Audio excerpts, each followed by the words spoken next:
Danggit Cebu. Grabe naman pala talaga ang RFP. Yan o, bangin guys.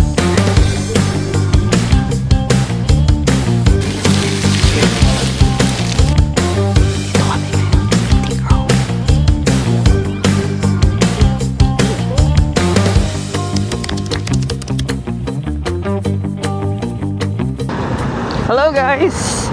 Off to Tagaytay with my OBR. Excited tayo ngayon kasi dapat kahapon tayo ay may kasamang magra-ride sana sa Tagaytay. Kaso, yung dalawa sa mga kaibigan ko nagkaroon ng sakit kaya hindi natuloy. And ngayon, tutuloy na lang naming dalawa. Tutawandaan natin. Paligaya. Jollibee. Ligaya. Tapos, napunta na ng Taguig. Kasi ang Bikutan. Alabang. Alabang. So, yan na. Das malabas. Oh. Ayan na. Malamig pala. Buti nagdalawang ano ka? Dalawang damit. Lamig. U-turn time. Turn right onto Eulogio Amang Rodriguez Avenue. Eulogio Amang Rodriguez Avenue. Dito daw tayo. Bridgetown. Ang ganda din mag-jogging dito. Kanan daw tayo sa Ortigas Extension. Ortigas Avenue na ba to? Kala ko extension pa to. Okay. After yan, kaliwa daw tayo. Pakaliwa daw to Makati. And ito, C5 na tayo. Dito na tayo banda sa may Yendesitas. Ganda pala bumiyahe pag linggo. Oh, ang luwag. Diretso lang tayo papuntang C5. Actually, first time namin itong pupunta ng Tagaytay ng nakamotor. Kaya di pa namin alam yung mga bayan-bayan. And nandito na tayo sa Market. Nakatakot naman yung truck. Very final destination. Kaya nga dire-diretso lang. Ayoko talaga dito sa truck. Nai-stress ako sa kanya. Alam mo yan daw yung difference ng mga era natin. May final destination kasi tayo, kaya matindi ang anxiety natin sa mga ganyan. Normally, kapag sasakyan tayo, dito tayo sa may pinaka-left side of the road kasi mag-e-SLEX tayo. Pero since ngayon, nakamotor tayo, dito tayo sa right side of the road. So, todo tayo to the right. East Service Road to Makati. Pagdating sa dulo, kaliwa. Ang naman yung natin. Yan, may ginagawa. Kasi ang nakapit mo pala kayo Mahogany. Somewhere lang sa Tagaytay. Tagaytay lang mismo. Hindi ko alam kung anong napindot. Santis, Lomihan. Kaya, Wala lang, parang nakita ko kasi sa Sundays, di ba? Parang ganda ng view sa tapat. oo. Pwede naman, kahit Santis tayo. Hindi ko lang alam kung saan yung daan din doon. Ilang oras? From here, 3 hours pa. Pwede yung Tagaytay tayo, tapos dagdagan natin ng Batangas. Ano man breakfast muna tayo sa Tagaytay, merienda tayo sa Batangas. Pwede din. Ganon. Para, since nandun na tayo sa area di ba? Dito banda, pwede pumasok sa express. Pero yun nga, hindi tayo mag-expressway. Diretso daw. Yun yung East Turn Service left onto Road. West Service Road. Pero dito tayo sa kabila. Sa right side tayo ng SLEX. First time ko sa West Service Road. Ito yung Azuro. Dire-diretso lang daw dito for 7.2 kilometers. Papuntang Alabang Zapote Road. Dito lang tayo sa kanan ng expressway. Kanina may mga nakita tayo nakamotor dun sa loob. Next time tayo na yun. Kasi may motor na tayo, expressway ready. Ebiya. Okay, Evia. Eh, malamig dito Oo nga dito na pala tayo guys sa Daang Hari. Alam ko marami rin natang nagre-racing dito. Yan yung pinuntahan natin, yung Crossing Cafe. Oo nga Crossing Cafe. Dito na tayo sa City of Dasmariñas. Yung kasama natin inaantok. A sleepy person. Hello guys. Nandito kami ngayon sa may 7-Eleven. Inaantok kasi ako. Kailangan ko lang ng kape. Sana effective. Ay, malapit na kami. Kaso parang malapit na rin ako makatulog. Pero yun, stop over muna. At least makatayo-tayo din. Stretching. Grabe pala yung jeep na to. Double muffler. Pag sa kaliwa ka, mausukan ka. Pag sa kanan ka, mausukan ka din. Hindi ko alam kung saan ako pesto. Unahan na lang natin. Kaso ito na yung sagad natin. 64? 65? 60? Dito na tayo sa rotonda ng Tagaytay. Time check. 7:56. 5:45. 2 hours na tayo sa biyahe. 2 hours biyahe. Okay din. Oo nga eh. Punta na tayo ng Mahogany. Yan, dito na tayo sa mga maraming kainan. Starbucks. Ito yung Hiraya, oh. Uy! Gusto Gusto mo ba? Hindi naman. Yan, kumanan lang tayo papuntang Mahogany. Kasi sa Mahogany tayo kakain. Bakit ba tayo sa Mahogany pupunta? Dito kasi yung lugar kung saan mura yung bulalo. Nasa baba lang kasi dito yung pale. Tapos sa taas, puro karinderya, puro kainan. So doon na agad nila niluluto. Kaya fresh ang karne. Pag nakita nyo yung Jollibee sa kaliwa, saka itong white building sa kanan, kakanan tayo. Yan. Dito tayo sa may bandang kaliwa. Narating na kami ng Mahogany. So ngayon ang ginagawa natin is ilalagay natin yung helmet niya. Yun, perks ng naka-half face. Ako na pala magtatanggal.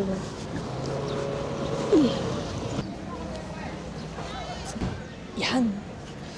We are now at Tagaytay Mahogany. Kakain lang tayo ng bulalo. Sa Bulalo Zone. Bulalo, capital of the Philippines. So, kung pupunta kayo dito ng nakamotor, yun, nakita nyo naman kung saan ako nag-park. Pakita ko lang din yung isa pa. Dali na natin ang ating helmet. Malamig zone. Madaming palya. Andun naman yung mga karne.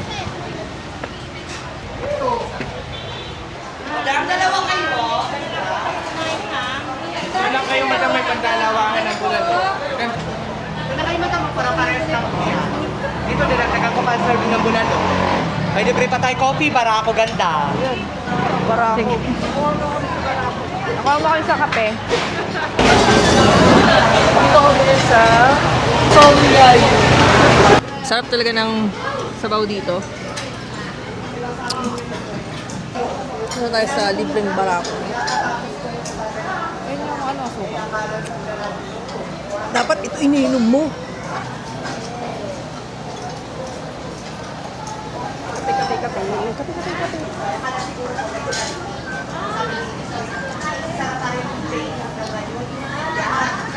Yan, tapos na kami kumain and ang bill namin is 565.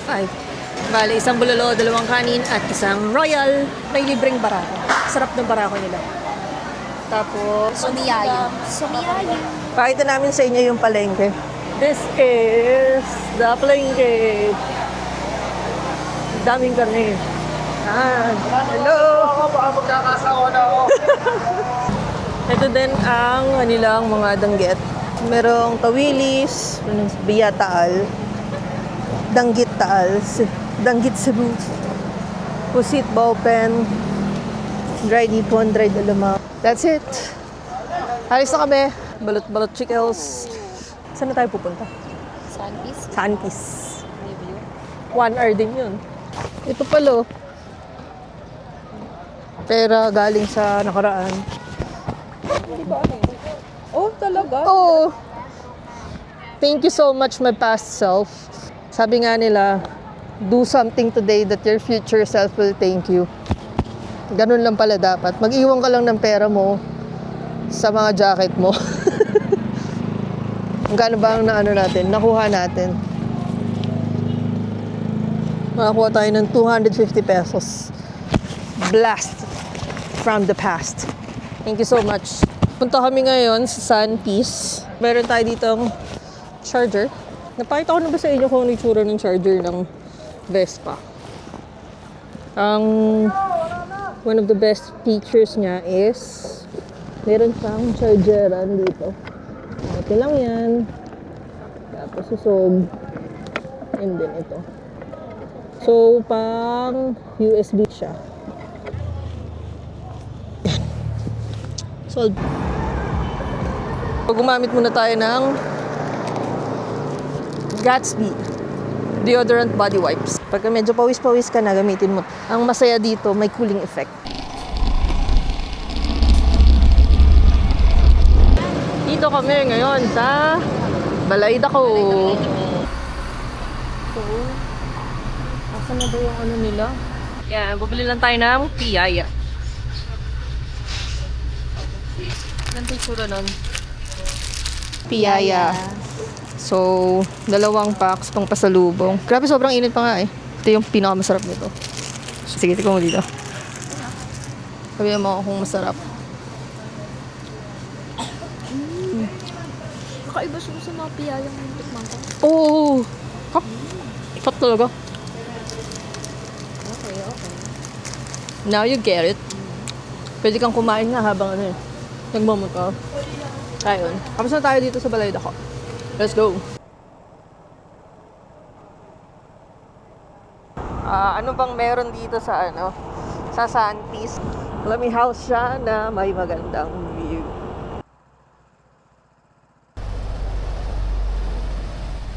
Yan, nagpa-picture lang kami. Tapos, magkain na ulit. Dito tayo sa Nara Hill. Uy, grabe. Tapos, pag pauwi, doon tayo sa kabila. Hoy, kaya naman pala eh. Buti, maganda ng preno ko.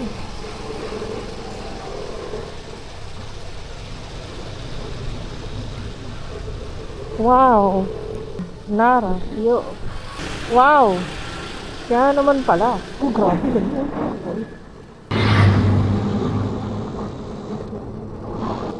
Oh, yan oh. Ganda. Grabe pala dito, pabulusok. Pabulusok kung pababa ka. Buti na lang. Nakapagpagawa na tayo ng pet. Here at MotoZone. And we got our new brake shoe. Grabe, imagine mo yung kaninang nandun, yung nagbabike. Sa akitin nila yan. Road closed. Pwede motor? Ayun, salamat po. Kaya pala walang sasakyan. Buti na lang pala tayo ay nakamotor. Road closed daw. So, nagkakaibang condition siguro dito. What a beautiful, beautiful.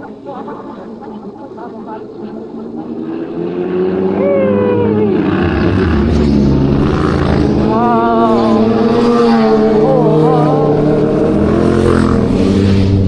Ito pala yung dahilan. Uy, grabe. Yan o, bangin guys. Bangin left and right.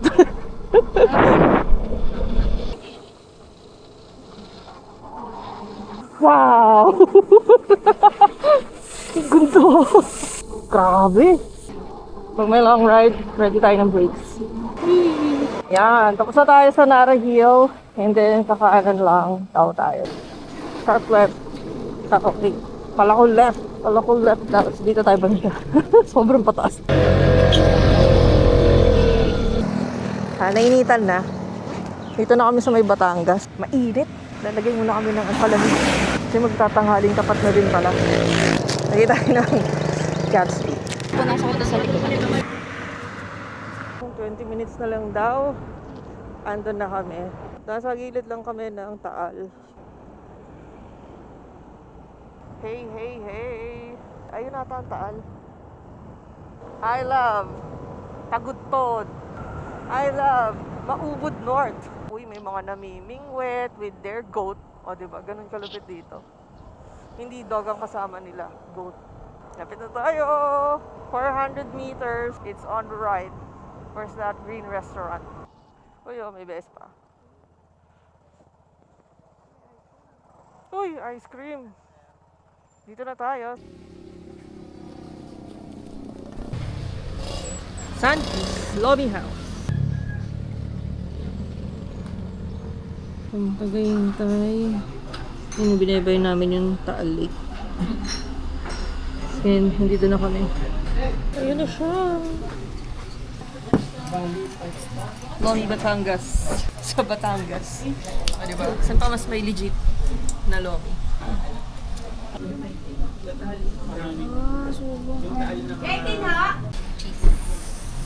Cheese. Ice cream. Yan. All-time favorite. Tinapay and ice cream. Grabe init. Ba, dyan kayo magpa-park. Ang haling tapat. Okay, dyan mag-park. Either punta kayo dun sa gilid or pasok kayo sa tapos punta kayo dun. Nandun yung motor natin. Tapos na tayo sa Sun Peace.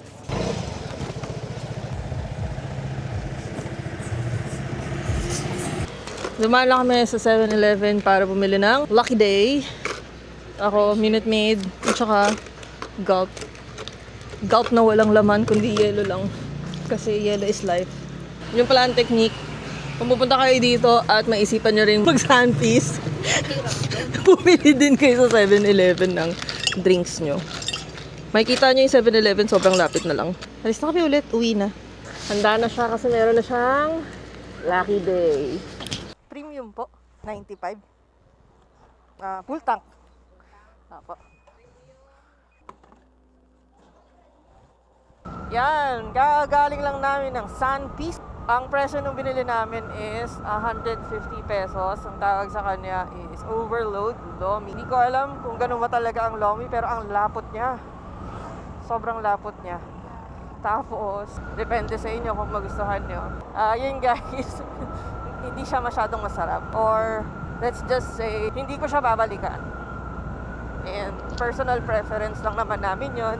Ayan, ganda ng lugar. Back to the road. Yan ang mga bundok na ating aakyatin. Ayun, nakikita nyo yung mga building dong apat. Doon ang Tagaytay. So, iikutin natin yung lawa na yan. Papunta doon. Ang tarik po nitong Agoncillo Road. Diyan nakakaramdam na kami ng konting bon. Tapos, ang lapit ng bago namin dinadaanan. Para tayo nasa Lagusan na kung saan. Ayan na! Ulan! Gusto mong mag-jacket. Raincoat. Meron kaming disposable na jacket.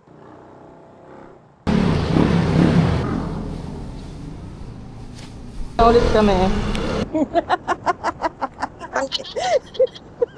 Kitang-kita ko. Pagtawanan mo ako. Abort. Doon tayo sa original na raincoat. Disposable. Ito yung rain. So, hindi kaya.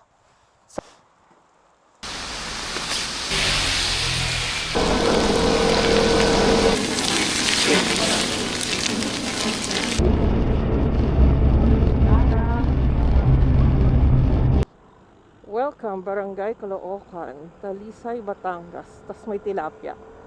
Kaya dito na daan. Bago na to. Ibig sabihin may kinaliwaan na dun sa Nara Hill. 17 kilometers daw itong paakyat ng Ligaya Drive. Uy, wow. Ganda ng view. Pero okay na ako sa view. Sold na ako.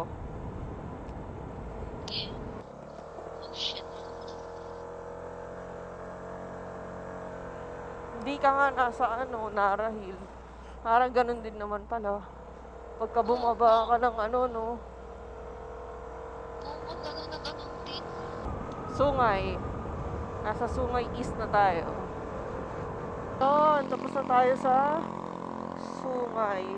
Ngayon, pupunta tayo sa Picnic Grove. Mag-ano lang tayo. Quick nap. Yan. Nakarating na tayo sa Picnic Grove. Then turn Ito, left. papasok. Kaya nga eh. Nandito kami ngayon sa Picnic Grove.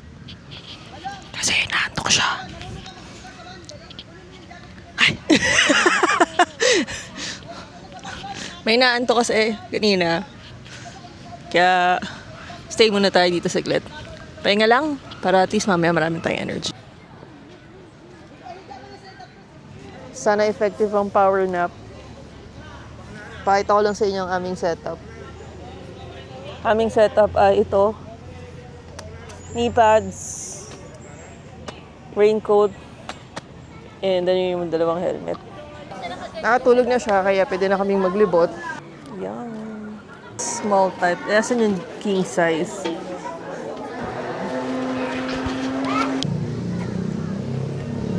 Ngayong pauwi, imbis na dadaan tayo dun sa may bandang rotonda, dito naman tayo sa may Palace in the Sky.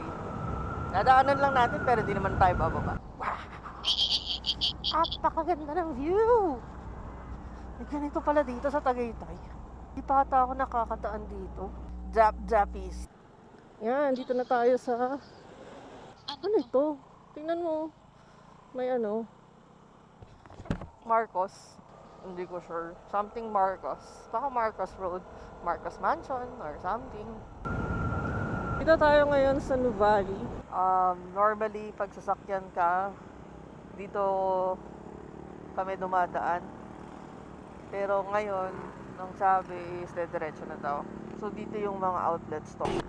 Kaliwa ng Carmona, Timbao Road. Hey guys, that sums up our Tagaytay and Batangas trip. Sana nag-enjoy kayo. Thank you so much once again. This is Moto JC signing off.